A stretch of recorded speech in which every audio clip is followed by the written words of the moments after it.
YouTube. So I just wanted to get on here. Sorry if you see like the mess behind me. We had a really crazy week. My husband was in a course and he needed to finish it in like 4 days, which normally people would take 4 months to do this course in the military, and otherwise he would have lost his rank. It was like a nightmare. Anyway, so excuse the mess behind me. But I wanted to talk today about emotional eating, which is also a mess. So maybe like they're connected in my mind. That's how I'm going to say that. But I want to talk about emotional eating because I think a lot of people think emotional eating to be, oh, I eat when I'm really sad and I choose to eat a whole bunch of food, and I need to eat when I'm trying to think of the most common times where people I think overeat, and people can identify and say, yeah, I overeat here. Or maybe the people be like, I don't know if I'm an emotional eater because I don't just do this one thing. But there's this misconception that, emotional eating means that you break up with your boyfriend, you have to have ice cream and you have to eat the whole pint of it. Does that make sense? I think of this one episode in Friends where, was it Chandler he got out of a relationship and then they're like, oh, you need to do this. That's like emotional eating, where people would say that that's emotional eating. And while that is part of emotional eating, there's so much more that I think that isn't discussed or talked about because no one knows how to put words to it. But emotional eating applies to any emotion. Okay, so a lot of people too can struggle with wanting to eat when they're really happy, that they see family, so therefore they have to stuff their faces for some reason. Or another common one that isn't discussed is they have this relationship with food that's based off of emotion. Oh, I'll eat something that says the word gluten-free because gluten-free means that's okay. Oh, I'll eat something with the word vegan because vegan is okay. Vegan is healthy. Vegan is good. And we've come to this point because we've listened to marketing in food so deeply that it has completely put us aside from what actually feels good in our body. And I think of some other instances where people eat a lot of food is, social gatherings. Well, a lot of people eat so much at social gatherings because actually a lot of people experience social anxiety. I don't know if that can relate with you, but I know that I would struggle eating with somebody who was experiencing social anxiety because all they were doing eating, and then I felt uncomfortable and felt like I needed to eat too. It was like this connection in between. It's like I'm not going to focus on the people, I'm going to focus on the food.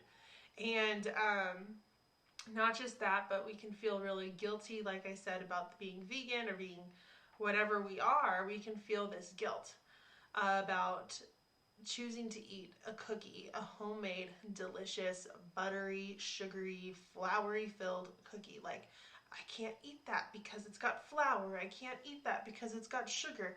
Depending on what it is, you can find a diet that'll tell you why you can't eat a cookie. And then a lot of people have experienced failure within those diets, and they've associated it with the unhealthy food that diet told them they couldn't eat. But the reality is because we put such an emotional attachment to that food that you're not allowed to eat, when it comes time to being faced it and you can't restrict yourself anymore, then you eat it to way past being content. Okay, and I'm going to share with you an example. I was on a keto diet, like I want to say in my early 20s. And when it came time, I remember it was Super Bowl weekend. And there were, the wings, there was French fries, there was pizza, there was all this junk food. I guess even it's quoted as junk food, right? But food is just food. But there was this junk food there, and I was on this keto diet, so I brought my own food. But then I finished my food, and I saw how that food looked so much better than what I ate, that then I started eating that too. But then I couldn't just have one slice of pizza. I had to have like 6 slices of pizza. And then I also had some wings. Like, I was so uncomfortable that Super Bowl because of how much food I ate. I remember it like vividly. I was in my parents' basement, and there was just all this delicious food. My parents got the best kind of pizza that you can get in our hometown, and I was on this diet, and I couldn't continue the diet. And then the next day happened. I was like, man, I have to get back on the diet, and I felt like such a failure. I completely ran away from it, and I didn't do it again. And I think that's what we can do and how we think about dieting, which then associates that we have failed because we ate the food we weren't supposed to eat. But the truth is, and then I'm going to fast forward to this January when I did a keto diet because I was doing a Fit in 5 challenge. I was like, look, I'm going to listen to this health coach. I'll roughly follow her meal plan and do mostly the weightlifting. Because I wanted to see if weightlifting was a activity that served me. I've learned that it's not for this time. Maybe later on when my husband gets his surgery and it's something we could do together, but as of right now, unfortunately it's not. Anyway, back to the story. So then I did a keto diet here, but I know mindful eating now. I've learned intuitive eating. I have been following my body's intuition to eat. I had already lost 45 pounds at this point in January. And so in January, I remember after being week 1 and I was like following her like carb count or whatever. And I was like, you know what? Honey, I really want Chick-fil-A. I really want a deluxe chicken sandwich. But because I have let go of that emotional attachment that the deluxe chicken sandwich from Chick-fil-A is a bad food or a healthy food, and I don't think like that anymore, I was like, you know what? I want that sandwich. And he says, you know what? That sandwich sounds delicious. I want one too. So we went and we got Chick-fil-A, and I didn't even want french fries. I just wanted, and I really enjoy their waffle fries too. I think they're delicious. But I just wanted that sandwich. And I ate that sandwich. And I looked the next day on the scale because I had that sandwich, and I was like, oh wow, looks, it even meets the carb count. Granted, I can't eat any more carbs today, but that's fine because I had this delicious chicken sandwich and I don't want any more. And then I looked on the scale the next day, and I was down like 1.5 pounds. I had lost weight by going off plan. Does that make sense? Because I stopped focusing on the emotional connection between food and certain emotions and food labeling. And that's what emotional eating is.